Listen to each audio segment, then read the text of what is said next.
미국 백악관 회의실에서 단 하나의 나라 이름이 반복되며 고위 관계자들의 표정이 굳었습니다. 그 나라는 수출 규모도 면적도 크지 않지만 이상하게도 이 나라 하나만 건드리면 모든 산업이 멈춘다는 보고가 이어졌죠. 그 중심엔 반도체, 배터리, 그리고 상상도 못한 속도가 있었습니다. 도대체 무슨 일이 벌어진 걸까요? 그날 백악관에서 터진 질문 하나. 절대 가볍게 넘길 수 없는 이야기 지금부터 확인하시죠. 교수님 정말입니까? 학생의 질문에 저는 고개를 끄덕였습니다. 미국이 단 하나의 나라 때문에 정책을 바꿨다는 말씀이신가요? 백악관에서 7번이나 받았던 그 질문을 다시 듣는 순간이었습니다. 바꾼 게 아닙니다. 바꿀 수밖에 없었습니다. 강의실 공기가 무거워졌죠. 관세를 부과하면 미국이 무너지고 부과하지 않으면 외교가 무너집니다. 그 딜레마의 중심에 있던 나라 이름을 말하는 순간까지 저는 망설였습니다.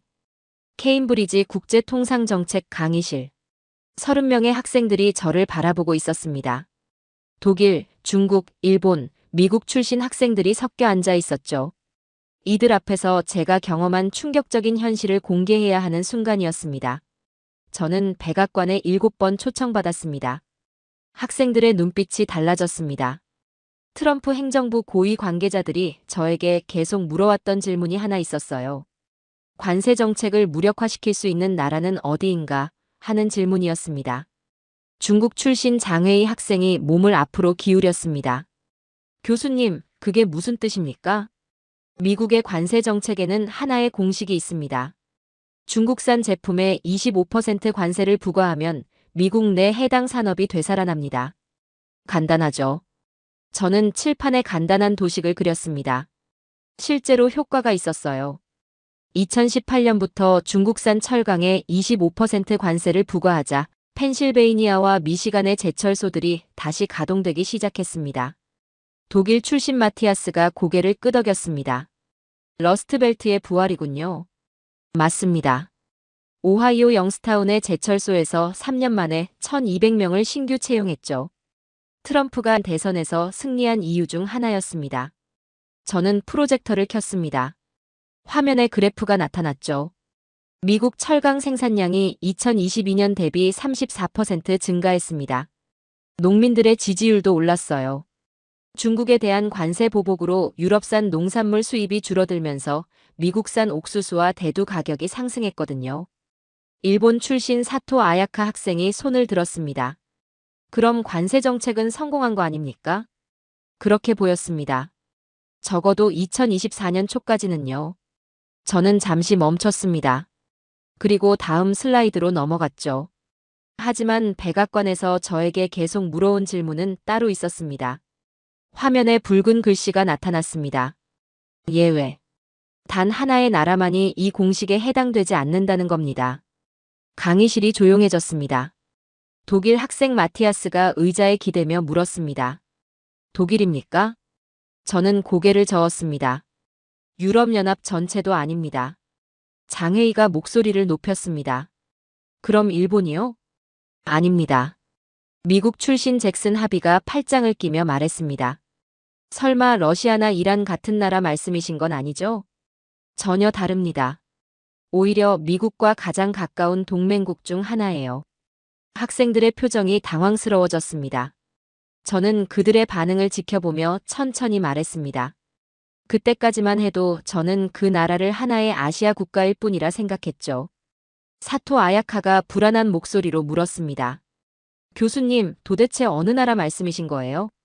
저는 마우스를 클릭했습니다. 화면에 새로운 슬라이드가 나타났죠. 거대한 태극기가 화면 중앙에 떠올랐습니다. 그 아래 한 줄의 텍스트. 대한민국. 강의실이 완전히 조용해졌습니다. 30초간 아무도 말하지 않았죠.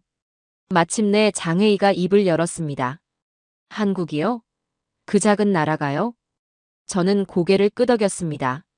작다고 하셨습니까? 그게 바로 미국이 빠진 착각입니다. 마티아스가 의아한 표정으로 물었습니다. 한국이 미국 관세 정책에 무슨 영향을 미칠 수 있다는 말입니까? 영향을 미친다니요? 저는 다음 슬라이드로 넘어갔습니다. 한국은 미국 경제의 심장을 쥐고 있습니다. 화면에 복잡한 공급망 도식이 나타났습니다. 반도체, 배터리, 자동차, 전자제품. 모든 화살표가 한반도를 향하고 있었죠. 잭슨 하비가 눈을 크게 떴습니다. 이게 정말입니까? 현재 미국의 모든 스마트폰, 서버, 데이터 센터에 들어가는 메모리 반도체의 70%가 한국산입니다. 사토 아야카의 얼굴이 창백해졌습니다. 그럼 한국의 관세를 부과하면 미국의 모든 인공지능 서버가 멈춥니다. 테슬라 공장도 멈춰요. 아이폰 생산도 중단되죠. 저는 칠판에 두 줄을 그었습니다. 한국에 관세 부과하면 미국 산업이 마비됩니다. 한국만 관세 예외로 두면 전 세계 불만이 폭발하죠. 이것이 바로 백악관이 저에게 7번이나 질문한 딜레마의 정체입니다. 마티아스가 혀를 찼습니다. 완전한 진퇴양난이군요. 장회의가 조심스럽게 물었습니다. 교수님, 그럼 미국은 어떤 선택을 했습니까? 저는 잠시 침묵했습니다. 그리고 의미심장한 미소를 지었죠. 그게 바로 오늘 여러분과 함께 풀어야 할 퍼즐입니다. 지금까지는 단순히 서막이었어요. 학생들의 눈이 흔들리기 시작했습니다. 예외의 이름을 들은 순간이었죠. 잭슨 하비가 손을 들었습니다. 교수님, 정말로 한국 하나가 그렇게 중요한 나라입니까? 저는 프로젝터를 끄고 학생들을 천천히 둘러봤습니다. 여러분이 지금 손에 들고 있는 스마트폰을 보세요. 그 안에 메모리 칩이 사라진다면 어떻게 될까요? 모든 학생이 자신의 스마트폰을 내려다봤습니다. 그 누구도 한국을 언급하지 않았습니다. 단, 백악관을 제외하고는요. 칠판에 적힌 단 한 단어. 코리아. 그것이 미국의 변수였습니다. 저는 마지막으로 말했습니다. 다음 시간에는 도대체 무엇이 이 작은 나라를 세계 경제의 중심으로 만들었는지 살펴보겠습니다. 그리고 여러분은 아마 깜짝 놀라실 거예요. 수업 종료 벨이 울렸지만 아무도 자리에서 일어나지 않았습니다. 모든 시선이 칠판 위 한 단어에 고정되어 있었죠. 대한민국. 그로 인해 미국은 진퇴양난에 빠졌습니다. 다음 수업이 시작되자마자 중국 출신 장회의가 손을 번쩍 들었습니다. 교수님, 지난 시간 이야기가 계속 머릿속을 맴돕니다. 한국이 정말 그렇게 중요한 나라입니까? 저는 미소를 지으며 답했습니다. 좋은 질문이군요. 그 작은 나라가 세계 산업의 심장을 쥐고 있다면 믿으시겠습니까? 독일 출신 마티아스가 코웃음을 쳤습니다. 한국 인구가 5천만 명도 안 되지 않습니까? 독일의 60% 수준이에요. 크기가 중요한 게 아닙니다. 심장과 같은 존재죠. 저는 프로젝터를 켰습니다. 여러분 손 안에 스마트폰이 한국과 연결되어 있다는 사실 생각해 본 적 있나요? 화면에 스마트폰 내부 구조가 나타났습니다. 작은 칩들이 빼곡히 들어 있었죠. 이 안에 들어간 메모리 70%가 한국산입니다. 장혜희의 표정이 굳어졌습니다. 70%요? 삼성전자와 하이닉스. 이 두 회사가 전 세계 메모리 반도체 시장을 장악하고 있습니다. 저는 다음 슬라이드로 넘어갔습니다. 시장 점유율 그래프가 나타났죠. 삼성 42%, 하이닉스 28%. 합치면 70%입니다. 미국 출신 잭슨 하비가 놀란 목소리로 물었습니다. 그럼 나머지 30%는 누가 만듭니까? 미국의 마이크론이 23%, 나머지는 중국과 일본이 나눠 갖고 있어요. 일본 출신 사토 아야카가 당황한 표정을 지었습니다. 일본이 그렇게 적다니. 여기서 끝이 아닙니다. 저는 목소리를 낮췄습니다. 미국의 모든 데이터 센터, 서버, 인공지능이 한국 메모리에 의존합니다. 강의실이 정적에 빠졌습니다. 잭슨 하비가 떨리는 목소리로 물었습니다. 그럼 한국이 없으면 데이터가 끊긴다. 그건 단순한 통신 문제가 아닙니다. 미국의 마비입니다. 그 순간 강의실의 공기가 바뀌었습니다. 한국의 이름이 그렇게 무겁게 느껴진 건 처음이었죠. 하지만 반도체만이 전부가 아닙니다. 저는 다시 슬라이드를 바꿨습니다. 배터리를 보죠. 화면에 전기차 배터리 구조도가 나타났습니다. LG 에너지 솔루션, SK온. 들어보셨나요? 마티아스가 몸을 앞으로 기울였습니다. 우리 독일 차에도 한국 배터리가 들어갑니까? 벤츠, BMW, 폭스바겐. 모두 한국 배터리를 씁니다. 독일 학생의 얼굴이 창백해졌습니다. 우리 차가 한국 없인 못 굴러가나요? 저는 고개를 끄덕였습니다. 맞습니다. 그게 핵심입니다. 장혜희가 급하게 물었습니다. 중국은 어떻습니까? 비아디 같은 회사도 있잖아요. 중국 배터리는 주로 중국 내수용입니다. 글로벌 시장에서 한국이 압도적이죠. 저는 새로운 그래프를 보여줬습니다. 전 세계 전기차용 배터리 시장에서 한국이 35%를 차지합니다. 사토 아야카가 놀란 목소리로 말했습니다. 그럼 테슬라도? 테슬라의 주력 배터리 공급사가 바로 LG 에너지 솔루션입니다.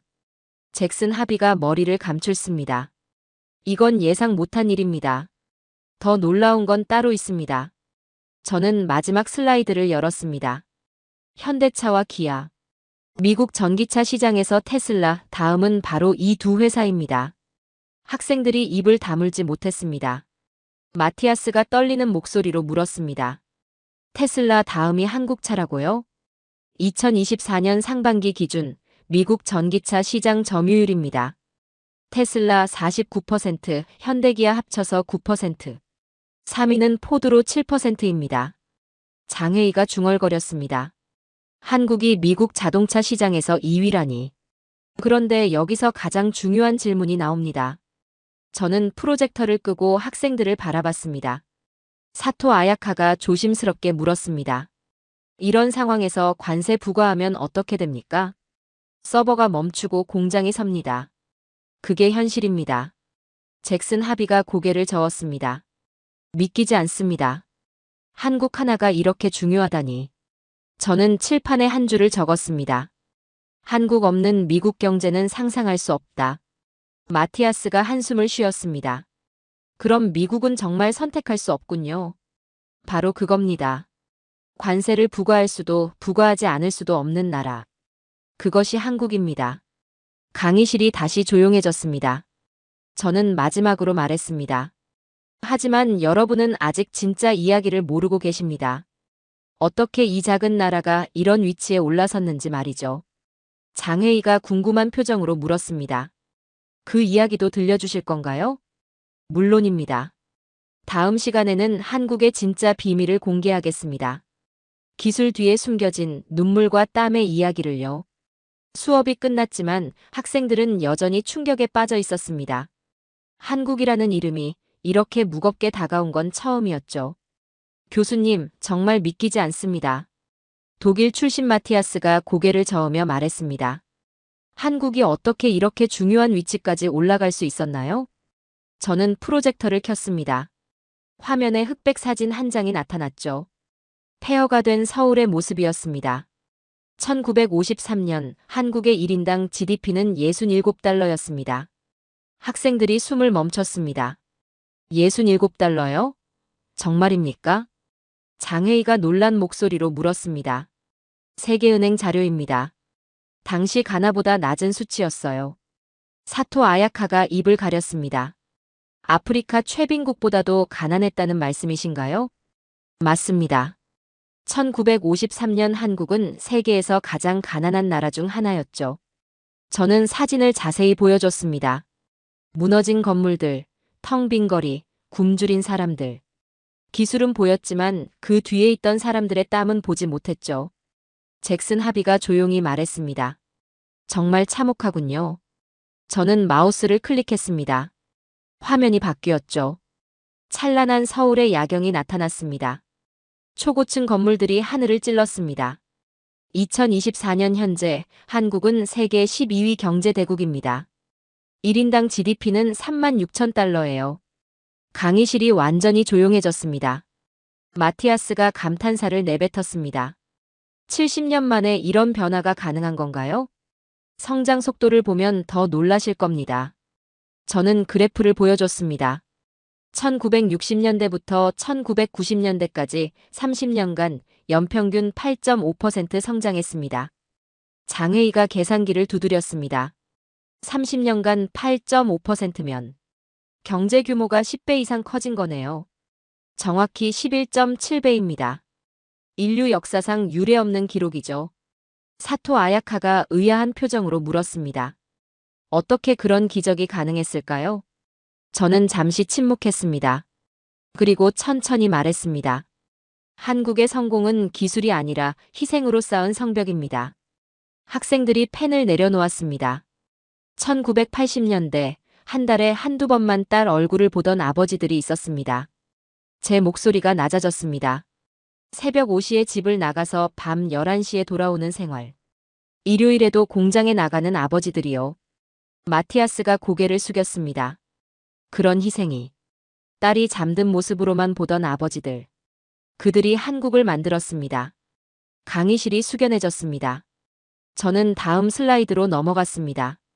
하지만 더 놀라운 건 따로 있습니다. 위기가 올 때마다 더 강해진다는 점이죠. 화면에 연표가 나타났습니다.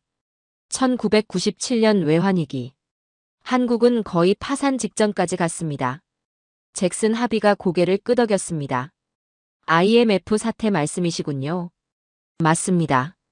하지만 한국은 단 4년 만에 완전히 회복했어요. 오히려 더 강해졌죠. 장혜희가 놀란 표정을 지었습니다. 4년 만에요? 국민들이 금을 모았습니다. 자발적으로요. 결혼 반지까지 내놓으며 나라를 살렸죠. 사토 아야카의 눈시울이 붉어졌습니다. 정말 대단한 민족이군요. 여기서 끝이 아닙니다. 저는 다음 페이지를 펼쳤습니다. 2016년 사드 보복. 중국이 한국 기업들을 전면 차단했습니다. 장혜희가 불편한 표정을 지었습니다. 그 일은 저도 기억합니다. 롯데마트가 중국에서 철수했죠.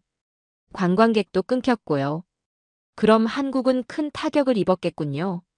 마티아스가 말했습니다. 처음엔 그랬습니다. 하지만 한국은 시장을 다변화했어요.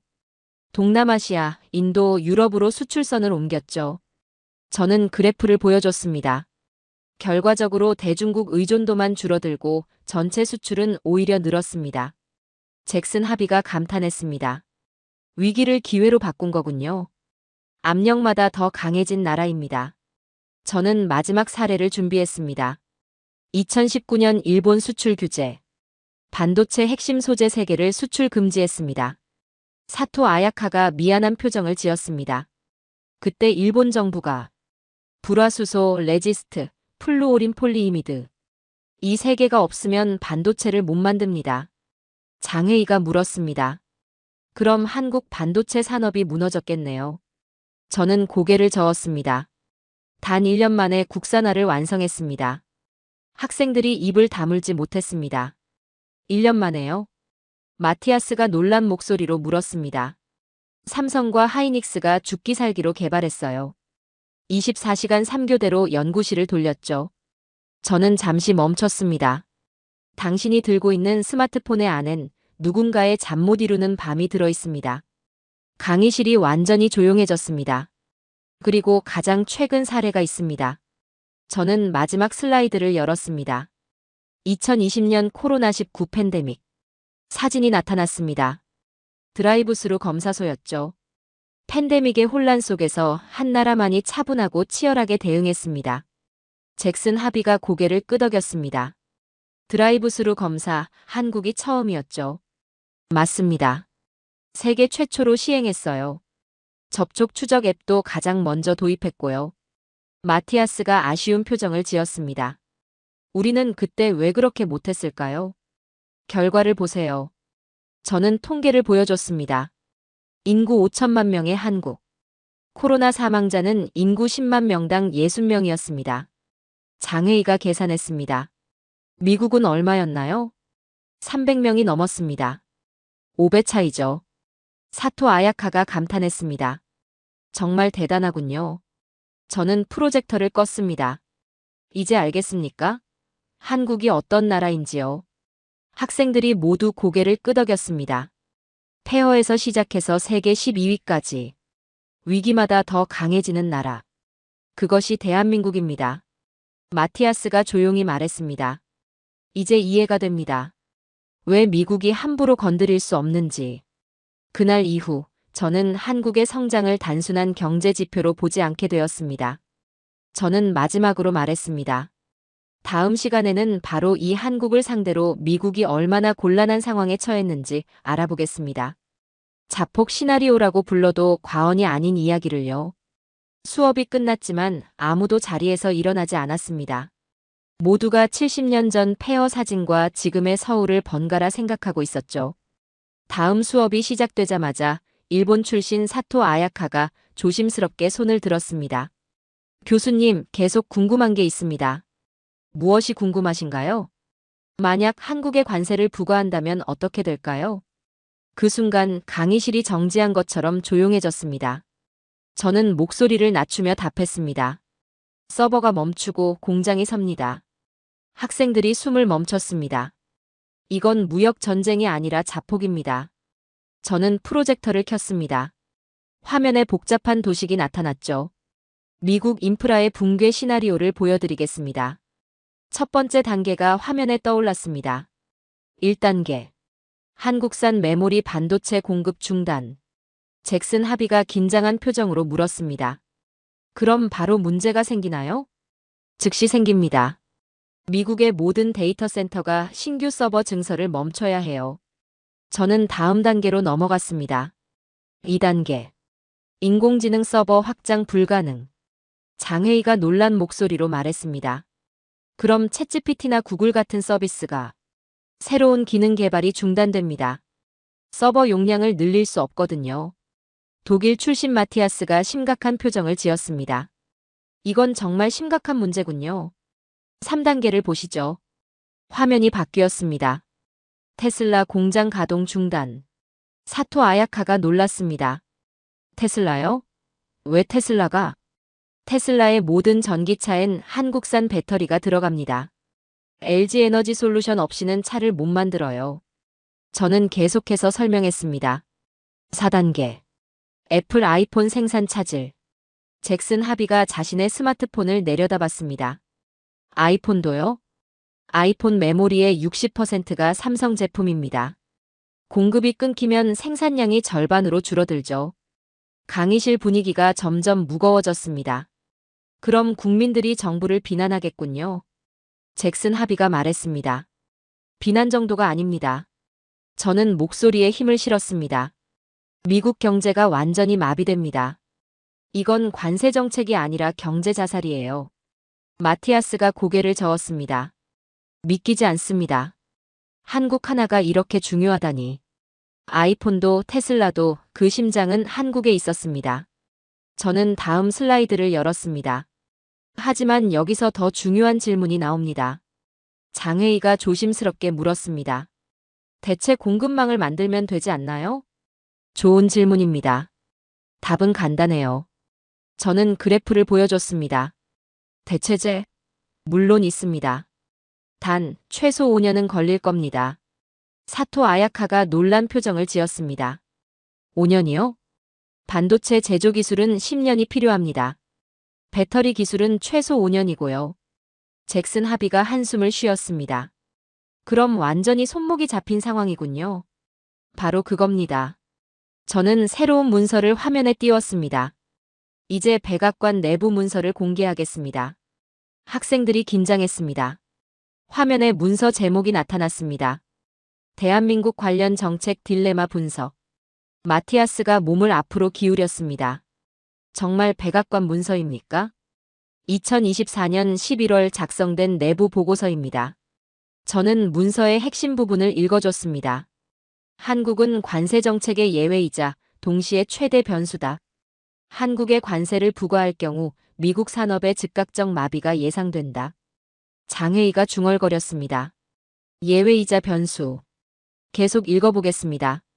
저는 다음 문장을 천천히 읽었습니다.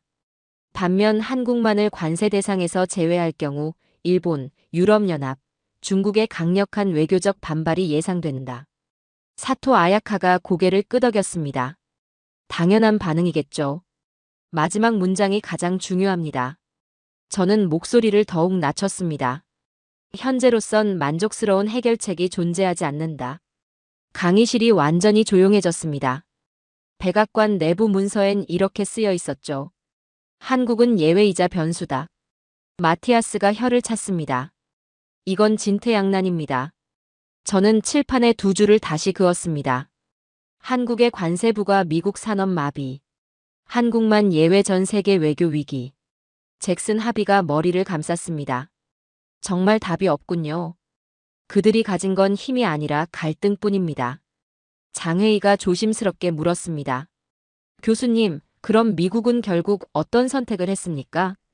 저는 의미심장한 표정을 지었습니다. 흥미롭게도 선택을 미뤘습니다. 사토 아야카가 놀랐습니다. 미뤘다고요? 2024년 12월 현재까지도 결정을 내리지 못했어요. 너무 위험한 선택이거든요. 마티아스가 한숨을 쉬었습니다. 그럼 계속 이 딜레마가 지속되는 건가요? 바로 그겁니다. 저는 프로젝터를 끄고 학생들을 바라봤습니다. 여러분, 이것이 현재 미국이 처한 현실입니다. 한국 하나 때문에 모든 정책이 발목 잡힌 상황이에요. 잭슨 하비가 조용히 말했습니다. 정말 상상도 못한 일입니다. 한국은 미국에게 독이자 동시에 해독제입니다. 건드릴 수도 놓을 수도 없는 존재죠. 장혜희가 고개를 끄덕였습니다. 이제 왜 백악관이 그렇게 고민하는지 알겠습니다. 그런데 여기서 끝이 아닙니다. 저는 다시 칠판을 가리켰습니다. 다른 나라들도 이 상황을 모르지 않아요. 특히 일본과 유럽, 중국은 한국의 특별한 지위를 매우 불쾌하게 생각합니다. 사토 아야카가 불편한 표정을 지었습니다. 일본도 당연히 불만이 있겠죠. 2024년 7월, 일본 통산성에서 비공식 항의를 했습니다. 한국에만 특혜를 주는 것은 불공정하다고요. 마티아스가 말했습니다. 유럽연합도 마찬가지겠군요. 독일 경제부 장관이 직접 워싱턴을 방문했어요. 우리도 같은 대우를 해달라고 요구하면서요. 장혜희가 씁쓸하게 웃었습니다. 중국은 말할 것도 없겠네요. 가장 강력하게 반발했죠. 한국만 예외라면 중국도 예외여야 한다고 주장했습니다. 저는 마지막으로 정리했습니다. 결국 미국은 선택할 수 없습니다. 어떤 쪽도 정답이 아니니까요. 강의실이 다시 조용해졌습니다. 그날 강의실에서 가장 무거운 침묵은 서버가 멈춘다는 말 다음에 왔습니다. 사토 아야카가 작은 목소리로 물었습니다. 그럼 이 상황은 언제까지 계속될까요? 좋은 질문입니다. 하지만 답하기 전에 여러분이 알아야 할 게 하나 더 있어요. 학생들이 집중했습니다. 다음 시간에는 이런 압박 속에서도 한국이 어떻게 더욱 강해졌는지 알아보겠습니다.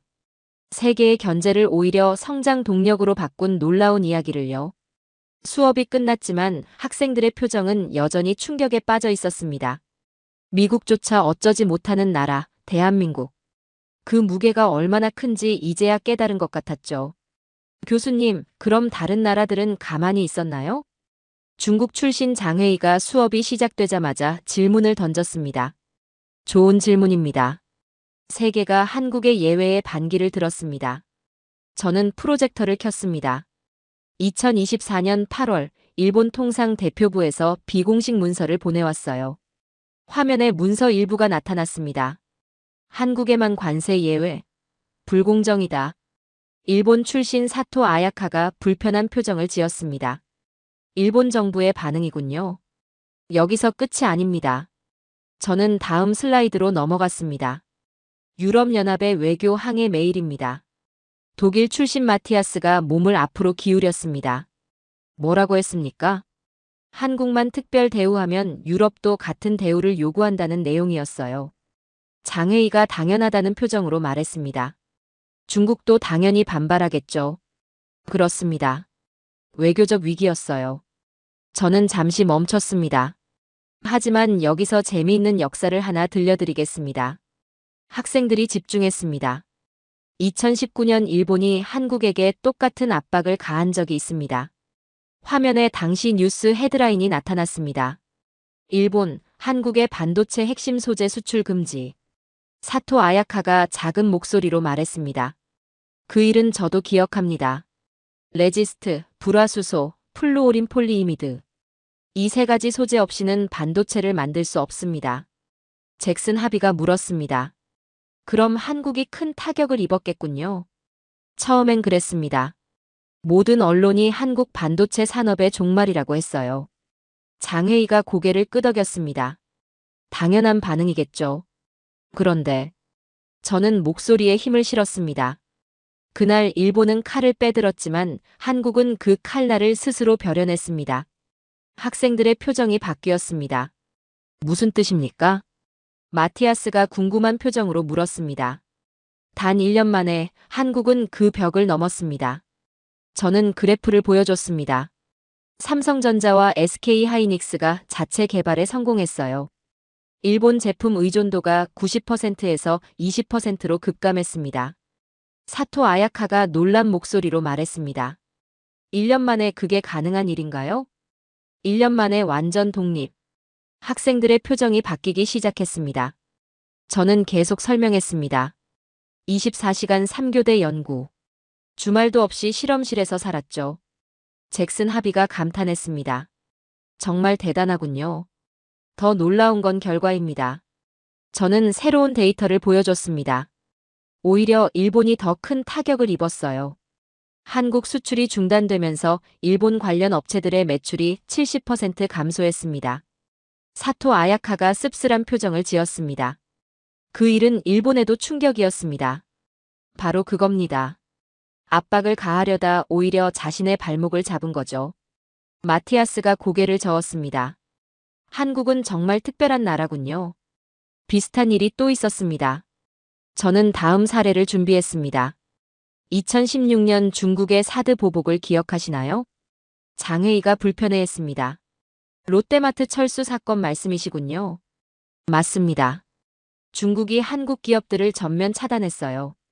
화면에 당시 상황이 나타났습니다. 텅 빈 롯데마트, 관광객 급감 그래프. 한국 관광업계가 큰 타격을 입었죠. 잭슨 하비가 물었습니다. 그럼 한국이 굴복했나요? 정반대였습니다. 저는 미소를 지었습니다. 사드 보복은 시작이 아니었습니다. 한국에겐 자극제였죠. 장혜희가 의아한 표정을 지었습니다. 자극제요? 수출 다변화로 오히려 더 강해졌습니다. 저는 그래프를 보여줬습니다. 동남아시아, 인도, 유럽으로 수출을 확대했어요. 대중국 의존도는 줄이고 전체 수출은 늘렸죠. 마티아스가 감탄했습니다. 전략 전환 속도가 놀랍군요. 결과적으로 한국 경제는 더욱 탄탄해졌습니다. 리스크가 분산됐거든요. 사토 아야카가 조용히 말했습니다. 위기를 기회로 바꾸는 능력이 뛰어나군요. 바로 그겁니다. 저는 칠판에 공식을 적었습니다. 위기 대응 독립 성장. 이것이 한국의 공식입니다. 잭슨 하비가 고개를 끄덕였습니다. 매번 같은 패턴이군요. 한국은 대체 왜 이토록 빠르게 적응하는가? 저는 학생들을 바라봤습니다. 이건 생존 DNA의 결과입니다. 장혜희가 궁금해했습니다. 생존 DNA요?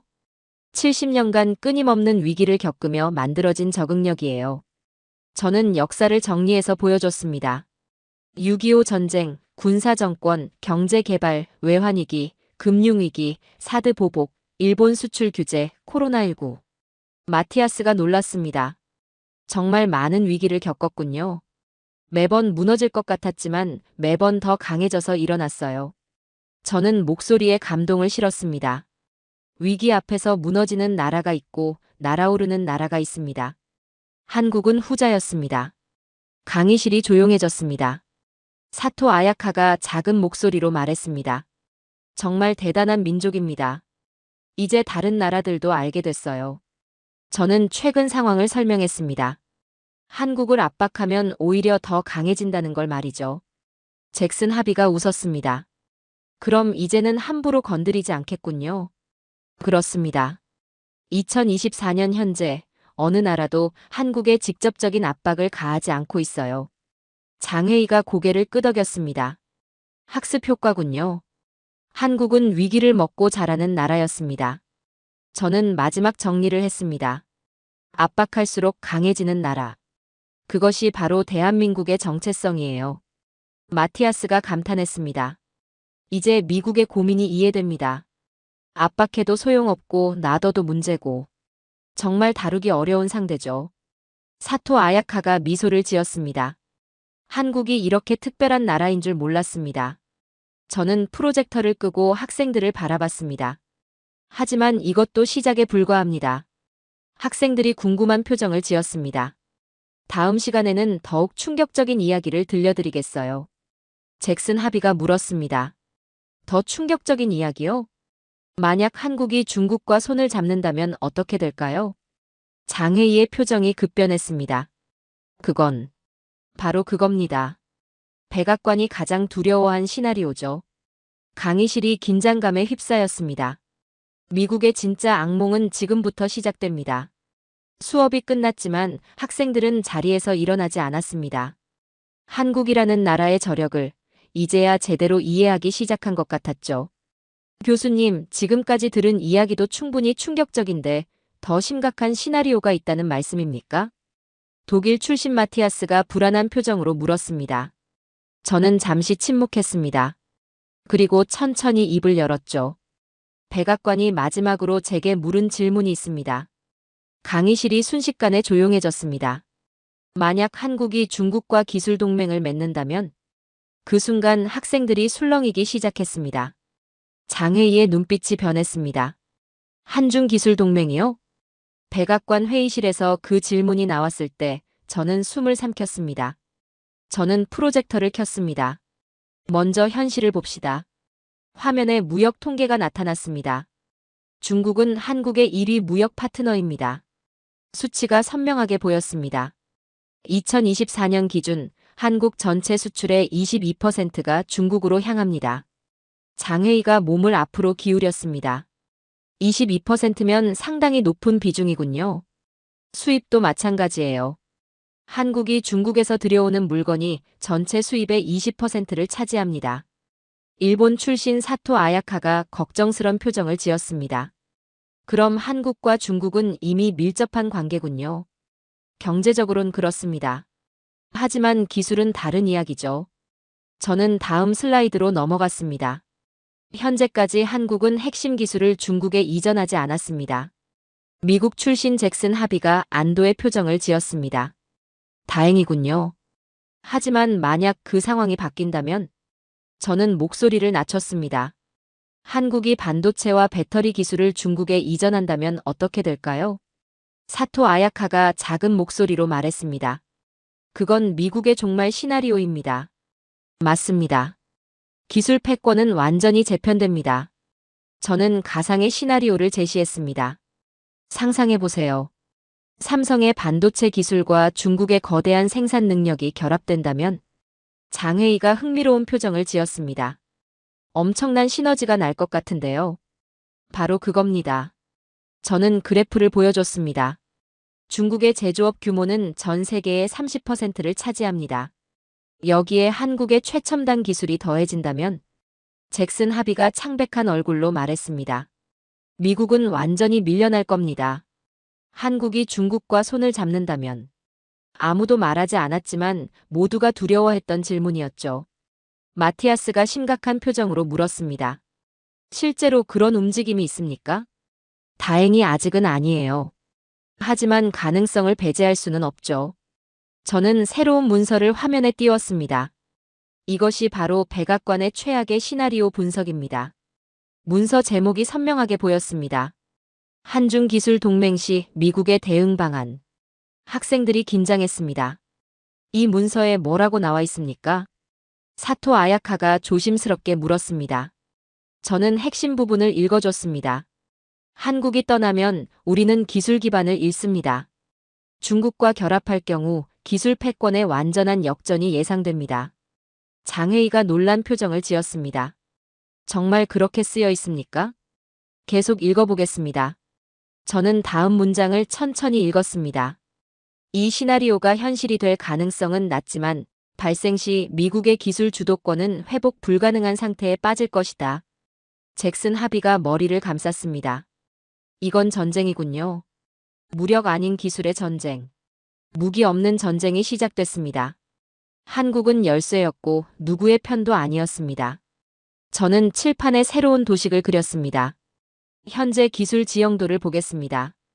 미국, 중국, 한국을 삼각형으로 그렸죠. 미국은 소프트웨어와 설계 기술을 가지고 있습니다. 중국은 막대한 제조 능력과 시장을 가지고 있어요.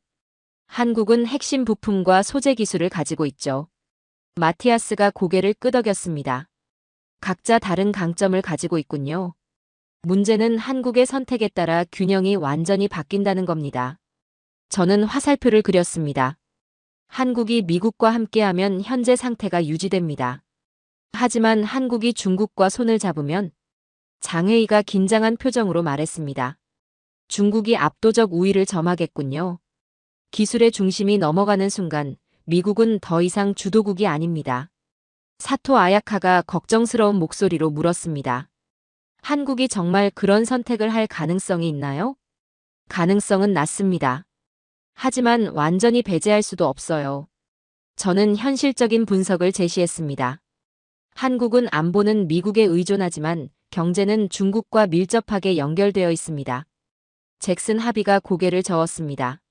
정말 복잡한 상황이군요. 이것이 바로 백악관이 가장 두려워하는 시나리오입니다. 저는 다시 칠판을 가리켰습니다. 한국에 관세 부과되면 미국 마비. 한국만 예외되면 전 세계 불만. 한국 마이너스 중국 동맹하면 미국 몰락. 마티아스가 한숨을 쉬었습니다. 세 가지 모두 최악의 결과군요. 진정한 전쟁은 총이 아니라 기술에서 벌어지고 있습니다. 장혜희가 조심스럽게 물었습니다. 그럼 미국은 어떻게 대응해야 할까요? 그게 바로 백악관이 저에게 계속 묻는 질문입니다. 저는 쓴웃음을 지었습니다. 하지만 답은 간단하지 않아요. 어떤 선택도 완벽하지 않거든요. 사토 아야카가 말했습니다.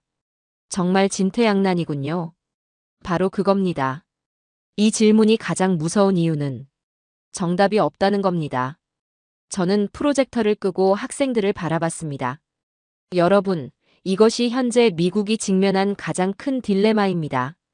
잭슨 하비가 조용히 말했습니다.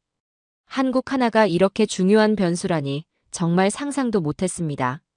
한국은 작지만 거대한 영향력을 가진 나라예요. 그 선택 하나가 세계 질서를 바꿀 수 있는 힘을 가지고 있죠. 장혜희가 고개를 끄덕였습니다. 이제 왜 모든 나라가 한국을 주목하는지 알겠습니다. 다음 시간에는 이런 막대한 책임을 짊어진 한국이 실제로 어떤 무기를 가지고 있는지 알아보겠습니다.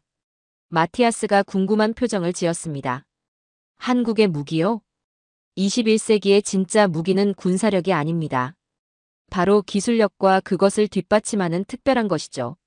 학생들이 집중했습니다.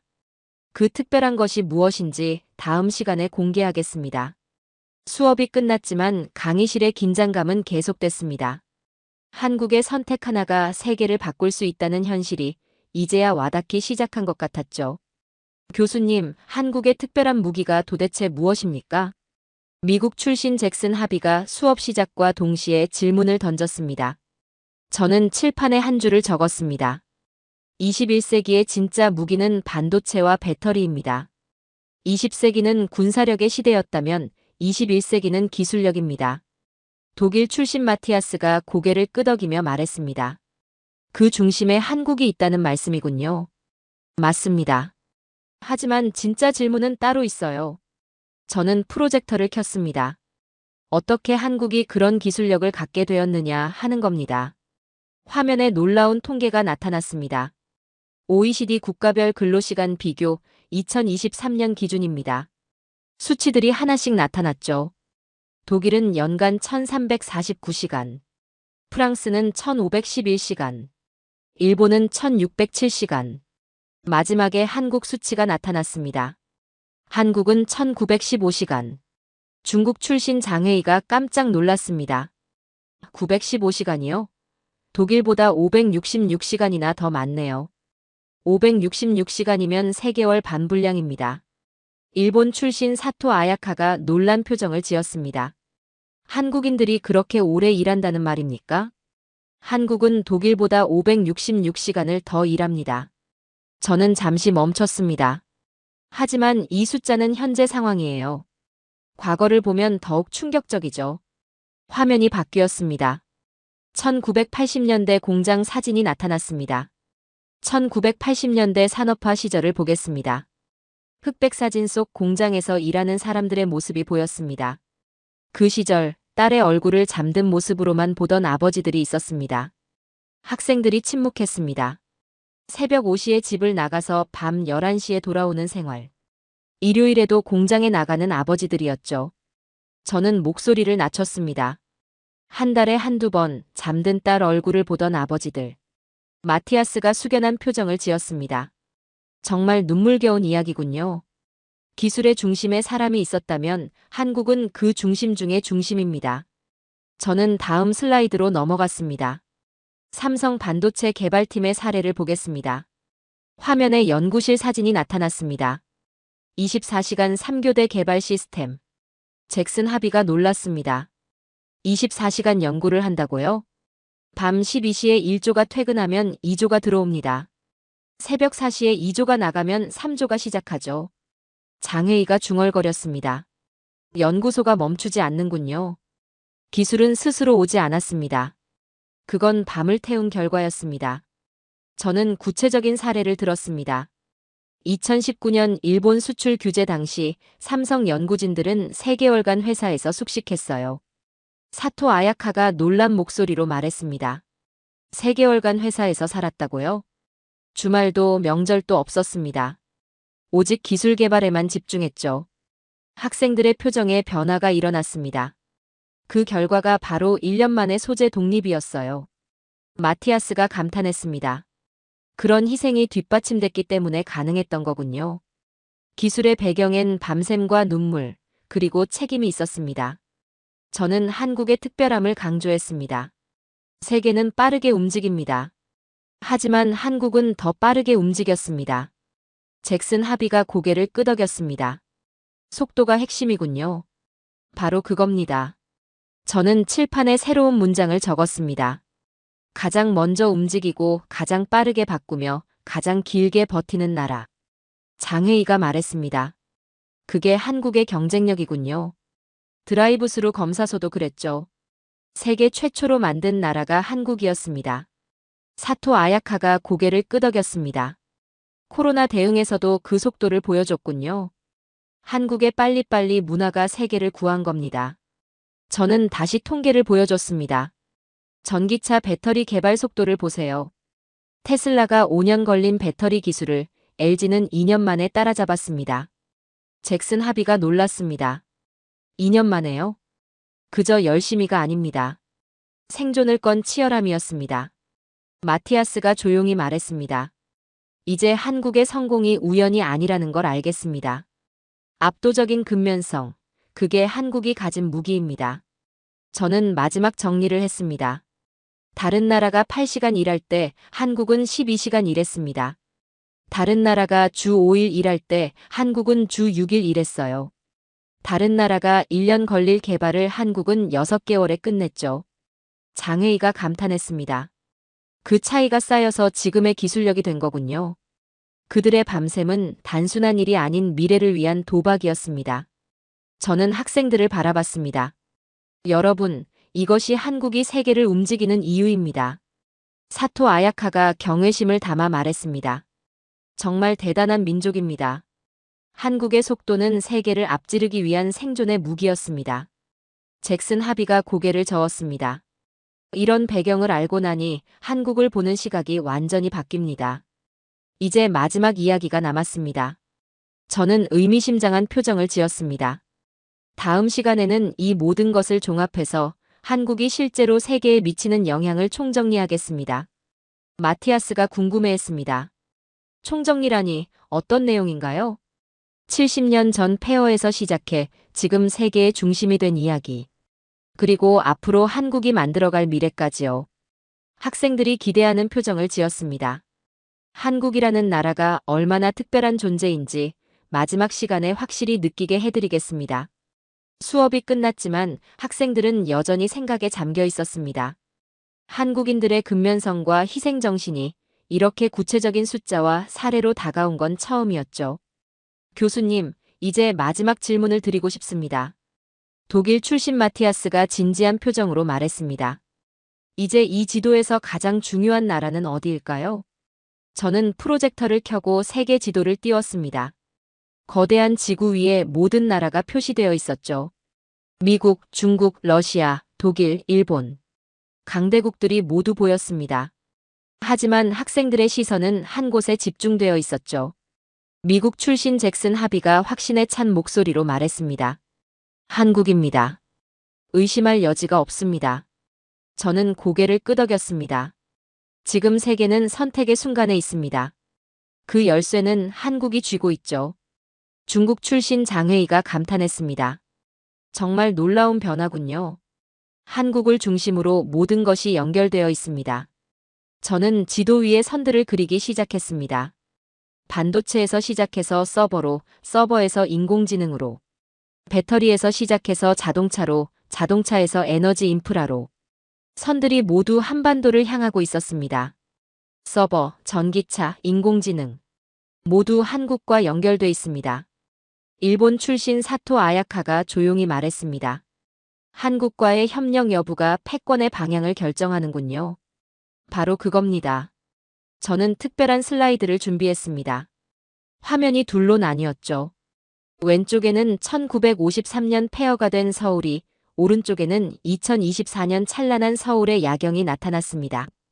강의실이 완전히 조용해졌습니다. 70년 전 우리가 원조를 줬던 나라입니다. 저는 왼쪽 사진을 가리켰습니다. 이젠 우리가 의존하고 있죠. 오른쪽 사진을 가리켰습니다. 마티아스가 감동한 표정으로 말했습니다.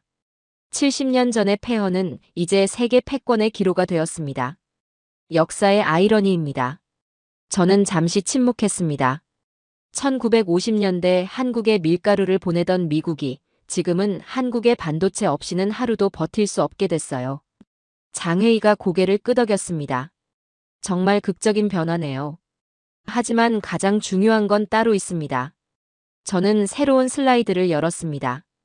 화면에 평범한 사람들의 사진이 나타났습니다. 공장에서 일하는 아버지, 연구실에서 밤을 새는 과학자, 새벽 배송을 나가는 기사. 지금 대한민국을 만든 것은 그 이름 없는 이들의 땀과 눈물입니다. 학생들의 눈시울이 붉어졌습니다. 이름 없이 일하던 이들 덕분에 오늘의 한국이 존재합니다. 저는 목소리에 감정을 실었습니다. 가족을 위해, 나라를 위해, 미래를 위해 희생한 사람들이 있었어요. 그들이 잠든 사이 기술은 깨어났습니다. 사토 아야카가 조용히 말했습니다.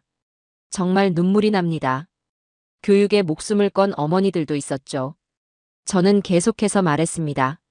자신은 굶어도 자녀 학비는 마련하던 어머니들. 그들이 한국의 인재를 만들었어요. 잭슨 하비가 감탄했습니다. 개인의 희생이 국가의 성공으로 이어진 거군요. 그리고 지금도 계속되고 있습니다. 저는 마지막 슬라이드를 준비했습니다. 하지만 이 이야기는 여기서 끝나지 않습니다.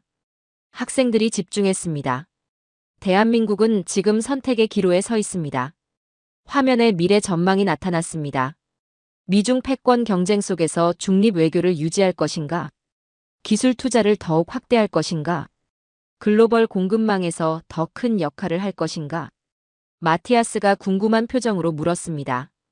한국은 어떤 선택을 할까요? 그건 한국이 스스로 결정할 일입니다. 저는 의미심장하게 말했습니다. 하지만 확실한 건 그 선택이 세계 전체에 영향을 미친다는 겁니다. 장회의가 고개를 끄덕였습니다. 한국의 책임이 정말 무겁군요. 그리고 우리는 그 선택을 지켜봐야 합니다. 왜냐하면 저는 잠시 멈췄습니다. 세계는 이제 한국 없이는 단 하루도 움직일 수 없기 때문입니다. 강의실이 숙연해졌습니다. 이 이야기는 끝이 아닙니다. 한국의 다음 선택은 아직 쓰이지 않았습니다. 사토 아야카가 조용히 말했습니다. 우리 모두가 지켜봐야 할 이야기군요. 저는 프로젝터를 끄고 학생들을 바라봤습니다. 여러분, 오늘 우리는 함께 놀라운 진실을 목격했습니다. 작은 나라 하나가 어떻게 세계의 중심이 될 수 있는지를 말이죠. 잭슨 하비가 감동한 표정으로 말했습니다.